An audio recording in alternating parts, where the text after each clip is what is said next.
En muchas ciudades del mundo hubo manifestaciones conmemorando lo que llaman los armenios el genocidio y muchos países del mundo. 104 años se recuerdan de ese genocidio en un mes de abril del 2015 fundamentalmente, aunque como decía nuestro entrevistado venía la persecución de los armenios mucho antes y se prolongó después de la creación de la República Turca hasta 1923 con el primer presidente de Turquía.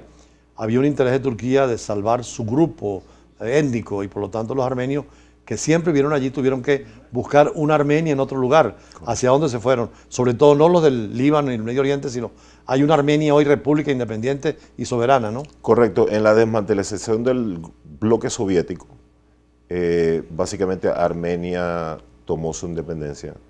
Hoy es la República Federativa de Armenia. La capital es Yerevan. Ustedes pueden tener pasaporte armenio, ¿no? Sí, uno como descendiente armenio uno puede requerir y pedirlo. Y justamente en ese tema que estábamos hablando el otro día estamos súper activos los armenios venezolanos porque estamos activados en básicamente que se cree y se establezca la embajada armenia en Venezuela que nunca ha existido. Que tienen en América Latina algunas expresiones ya diplomáticas, consulares y algunos cónsules de honor. Entonces es posible que, creo que en Argentina hay una embajada armenia. Correcto. En Brasil también. En Venezuela ustedes aspiran a tener una embajada y un consulado, ¿no? Claro, porque en Estados Unidos, en Washington, hay una embajada de la emigración. Por ejemplo, uno va a Estados Unidos, en Los Ángeles fue una de las más grandes concentraciones armenias, en Pasadena, en California, hay más de 1 millón de armenios. Entonces, muchos empresarios. Tuvimos hasta un gobernador en California, George Dugmeyan, que era armenio. Y un candidato, ¿no? Y un candidato presidencial que, bueno, se tiró, pero casi no pudo, porque no estaba avalado por George Dugmeyan. Una de las interesantes para decir, la empresa militar de construcción de armas más grande de los Estados Unidos, el dueño es una familia armenia. Ahora, en el caso concreto suyo, de la familia Manoyan, ¿cómo llegan hasta Maracaibo? Tú naces en Maracaibo, pero ¿qué hubo antes en esa inmigración que salieron seguramente de Turquía inicialmente? Sí, bueno, fue un capítulo venezolano donde este país tan hermoso y tan bello, que Dios lo bendiga, que está pasando por una transición, pero es algo, creo yo, que es un país que él mismo quiere avanzar en su conocimiento político. Claro, son crisis que siempre tienen solución. Claro, es una democracia joven. Con muchos extranjeros, por cierto, de todas las nacionalidades y todas las religiones. Ustedes son un grupo importante aquí en Venezuela, claro. Pero ¿cómo llegó la historia tuya personal? En el momento en que Pérez Jiménez quiso introducir una inmigración laboral, se activaron muchos buques y trayectos desde el Medio Oriente hacia Venezuela, que pasaban por Italia. En esos barcos venían, básicamente que salían del Golfo y en los mares de Siria, Líbano, donde vinieron árabes libaneses, árabes sirios y los armenios. En esos buques vinieron 10 familias armenias, 10 armenios. ¿Venían de Siria, de Alepo, me dices? De Beirut salió el barco. Ah, pero venían de Alepo en el caso suyo. Mi papá, mi abuelo turco migra, armenio turco, migra hacia Siria, se casa con una armenia de Siria, tienen los hijos, migran a Beirut, crecen y mi papá a los 24 años se monta en el barco y viene en travesía con muchos de los empresarios árabes que actualmente están en Venezuela. Claro. Como Sarikian, que es el dueño del Eurobuilding. Que son armenios también. Claro, el papá de él era muy íntimo amigo de mi papá. Vinieron en el mismo barco. Qué bien. Entonces toda esa migración entró a Venezuela.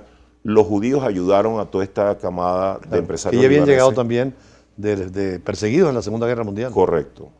Y comenzaron a lo que llamaban el cache, que era como los turcos, que lo llamaban los turcos.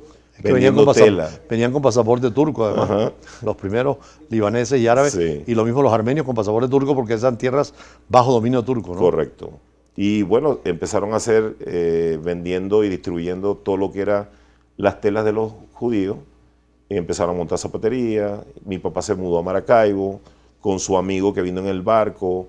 Se fueron 4 árabes más, montaron una distribuidora y se diseminó desde Caracas una serie de migración interna en Venezuela de todos esos inmigrantes y crecieron lo que llaman los sirios libaneses. En este caso, tú te sientes venezolano, maracucho, pero también armenio, porque he visto muchas discusiones y conversaciones, sí, y reuniones permanentes con armenios. Sí. ¿Tiene un local en Caracas, un club? Tenemos un club aquí en Palos Grandes, una iglesia, estamos renovándola. Muy cerca de aquí en la Florida, ¿no? Sí, quedan como a 5 cuadras. Y estamos tratando básicamente ya de recuperar, de avanzar y en este tema de abrir la embajada armenia en Venezuela, creemos que debería existir por el tema regional latinoamericano y con las relaciones con la gente de los armenios en Estados Unidos, que es súper grande. En México también hay una colonia muy grande. Entonces, son muy participativos, estamos básicamente involucrados bastante. Yo muy gratificadamente cuando estaba en Estados Unidos, que terminé trabajando en los medios de comunicación, vicepresidente de Telemundo, vicepresidente de Univisión, hacía el mismo, o sea, llevar la información de los armenios. Fui el único armenio trabajando en los medios de comunicación hispana en los Estados Unidos. Qué bueno. Y entonces Doug Meyan, el gobernador, me ayudó mucho. Hoy en día pertenezco a la sociedad de armenios, que son básicamente, recogemos dinero en Estados Unidos. Para terminar, nos queda poco tiempo. En tu actividad profesional veo que tienes mucho liderazgo en el tema de la propiedad intelectual y sobre todo la defensa de los artistas, creadores, para sus derechos, ¿no? Que tienen demandas inclusive en el Tribunal Supremo de Justicia, ¿no? Correcto, estamos en una causa defendiendo los derechos fundamentales de autores y escritores venezolanos, que también se deriva que proteger a los músicos de su autoría intelectual, de la creación, que crean música. Ahí entra también Oscar de León, que le han robado su más famosa música en México. O sea, y tenemos en la Sala Constitucional, el fiscal general de la Nación nos apoyó ahora y introdujo 2 recursos, está en la Sala Constitucional. Bueno, muchísimas gracias por este encuentro. Nosotros más adelante vamos a dar una pequeña historia de todo lo que ha sido el pueblo armenio, inclusive la referencia a un venezolano que estuvo en la guerra con el ejército turco y dicen que es uno de los primeros en denunciar ese genocidio para ya la comunidad internacional, y hablar un poquito de Armenia, inclusive el tema que nos plantea Miguel Banoyan de una posible embajada armenia en Venezuela con sus privilegios y inmunidades. Hasta ese tema vamos a verlo más adelante, y al final pues tenemos también la posibilidad de encontrar a otros temas internacionales junto con embajadas y embajadores.